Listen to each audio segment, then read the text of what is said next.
নমস্কাৰ সকলোলৈকে মৰমৰ ছাত্ৰ ছাত্ৰীসকল যিহেতু আজি ৰবিবাৰ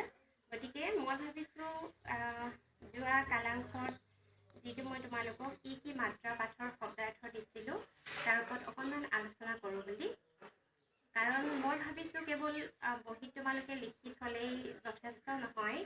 যদি মই অকণমান বুজাই দিওঁ তেতিয়া তোমালোকৰ অলপ সুবিধা হ'ব বুলি ভাবিছোঁ আৰু মই বিশেষকৈ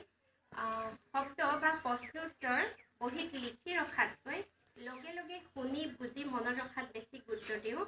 কাৰণ এনেকুৱা হয় বহু সময়ত আমি যদি বহীখনত লিখি থওঁ তেতিয়া বহীখনত লিখা আছে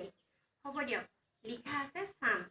পঢ়িম এনেকৈ বুলি ভাবি থাকোঁতে তেনেকৈ গুচি যায় কেতিয়াবা পঢ়া নহয় গতিকে ক্লাছৰুমতে যেতিয়া আচাৰ্য বা আচাৰ্যাই পঢ়াই থাকে সেই সময়তে তোমালোকে সুন্দৰকৈ বুজি লগে লগে মনত ৰাখিবলৈ চেষ্টা কৰিবা যদি আমি মনত ৰাখি থওঁ তেতিয়াহ'লে আমি যিকোনো সময়তে যিয়ে আমাক যিকোনো প্ৰশ্নৰ উত্তৰ নুসুধক আমি ফটাফট উত্তৰ দিব পাৰিম আৰু কিতাপত থকা জ্ঞান হাবিত থকা কুকুৰাটোৰ সৈতে একে বুলি কৈছে যেনেকৈ আমি হাবিত থকা কুকুৰাটো আমি ধৰিব নোৱাৰোঁ আছে আমাৰ কুকুৰা হ'লেও হাবিত আছে আমি ধৰিব নোৱাৰোঁ কিন্তু ঠিক তেনেকুৱা কিতাপত থকা জ্ঞানটো তেনেকুৱা কিতাপত আছে নহয় আছে কিন্তু কোনোবাই সুধিলে আমি একো ক'ব নোৱাৰোঁ গতিকে মই ভাবোঁ তোমালোকে বহি লিখি ৰখাতকৈ কথাখিনি প্ৰত্যক্ষভাৱে বুজি লৈ চিধা মনত ৰাখিবলৈ চেষ্টা কৰিবা তোমালোকৰ পৰীক্ষাত শব্দ অৰ্থ এটা অৰ্থ মানে লিখিবলৈ আহে যদিও মই ভাবিছোঁ এটা শব্দৰ যদি 2-3টা অৰ্থ তোমালোকে জানি থ'লে বেছি ভাল হয় আৰু ইয়াৰ উপৰিও পাঠ্যপুথিত থকা শব্দৰ উপৰিও যদি 2-3টা শব্দ বাহিৰৰ শব্দ যদি বেছিকৈ জানি থোৱা হয় তেতিয়া সুবিধা হ'ব কেৱল হিন্দী বিষয়তে নহয় ইংৰাজী বা সংস্কৃত যিকোনো বিষয়তে তোমালোকে যিমান বেছি শব্দৰ অৰ্থ অসমীয়া অৰ্থ জানিবা সিমানেই সেই ভাষাটো সুন্দৰকৈ ক'ব পাৰিবা কোৱাত সুবিধা হ'ব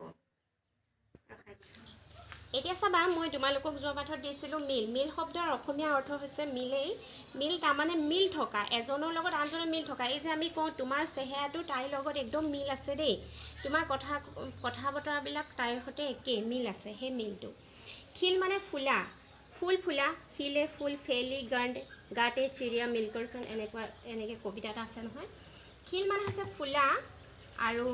ইয়াতে মন কৰিবা খত হস্ৰইকাৰ যদি খিল হয় তেতিয়া ফুলা যদিহে ইয়াত খত দীৰ্ঘইকাৰ খিল হয় এইটো কিতাপত নাই যদি মই কৈছোঁ তোমালোকক জানি থ'বৰ কাৰণে এইখিনি মনত ৰাখিবা কাৰণ সৰু কথাবোৰতে আমাৰ ভুল হৈ যায় হস্ৰইকাৰ যদি হয় খিল ফুলা আৰু যদি দীৰ্ঘইকাৰ হয় তেতিয়াহ'লে ইয়াৰ অৰ্থ বেলেগ হৈ যাব আখয় হ'ব তোমালোকে সুবিধাৰ্থে বহীখনৰ কাষতে এনেকৈ লিখি থ'ব পাৰা তাৰপিছত এটা আছিলে বিধি মানে বিধি নিয়ম নীতি কিন্তু বিধি শব্দটোৱে ব্ৰহ্মাকো বুজায় ব্ৰহ্মা সৃষ্টিকৰ্তাক বুজায় সৃষ্টিকৰ্তা তাৰমানে আমি যে কওঁ বিধিৰ কি বিধান এনেধৰণে কেতিয়াবা কোৱা শুনিছা নিশ্চয় বিধিৰ কি বিধান বিধিয়ে দিলেও বিধাতাই নিদিয়ে এনেকুৱা ধৰণৰ কয় নহয় বিধি শব্দটোৱে ব্ৰহ্মাক বুজায় সৃষ্টিকৰ্তাক বুজায় আৰু শ্ৰীমত সেউতা কি মই বুজাই দিছোঁ কাৰণ যোৱা বছৰটো মোক কেইজনমান ছাত্ৰ ছাত্ৰীয়ে সুধিছিলে আচাৰ্যা সেউতা বুজি পোৱা নাই সেইকাৰণে কোনোবা হয়তো বুজি নাপাবও পাৰে গতিকে মই কৈ দিছোঁ সেউতা মানে হৈছে আমি যেতিয়া চুলি আঁচুৰি চুলিখিনি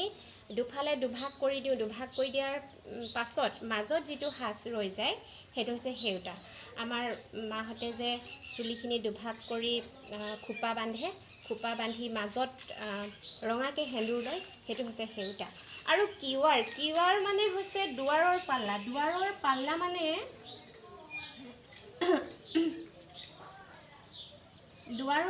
মানে আমি যিটোৰ জৰিয়তে দুৱাৰখন খোলা আৰু মেলা কৰে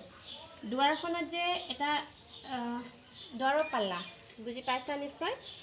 দুৱাৰত যিটোৰ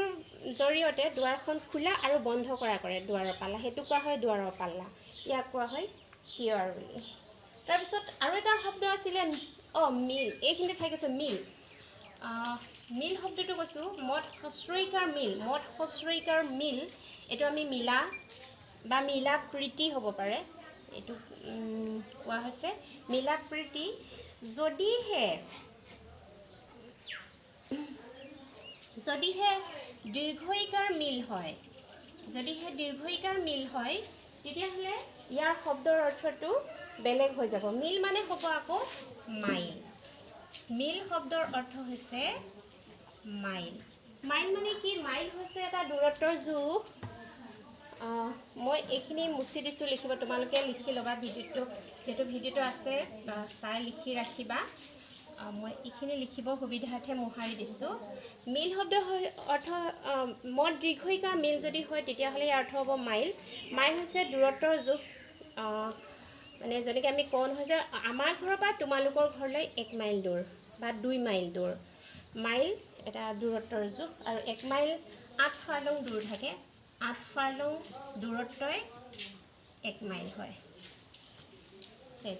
তাৰপাছত যদি আকৌ মিল হৈ যায়, এতিয়া মই মোহাৰি দিছোঁ।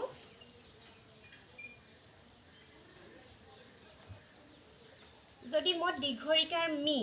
মদ দীৰ্ঘইকাৰ ভালকৈ ধৰা নাই, তলতে লিখি দিছোঁ। মদ দীৰ্ঘইকাৰ মিৰ যদি মিৰ হয়, এইবিলাক শব্দৰ অৰ্থ তোমালোকৰ পৰীক্ষা নাহে যদিও জানিবৰ কাৰণে মই দিছোঁ তোমালোকৰ সুবিধাৰ্থে। তোমালোকে জানি থবা, তোমালোকৰ সুবিধা হ'ব। যদি মিৰ হয়, মিৰ শব্দৰ অৰ্থ হৈছে সমুদ্ৰ। মিৰ শব্দৰ অৰ্থ হৈছে সমুদ্ৰ। এনেধৰণে তোমালোকে কিতাপত থকা শব্দবোৰৰ উপৰি যিমান পাৰি বেছিকৈ শব্দ অৰ্থ জানি থ'বলৈ চেষ্টা কৰিবা। যিমানেই জানিবা সিমানেই সেই ভাষাটো কোৱাত তোমালোকৰ সুবিধা হ'ব, সুন্দৰকৈ ক'ব পাৰিবা। গতিকে মৰমৰ ছাত্ৰ ছাত্ৰীসকল, তোমালোকে এইখিনি মই যিখিনি শব্দ অৰ্থ আগত দিছিলোঁ সেইখিনিও মনত ৰাখিবলৈ চেষ্টা কৰিবা আৰু এইখিনি এবাৰ আজি চাবা।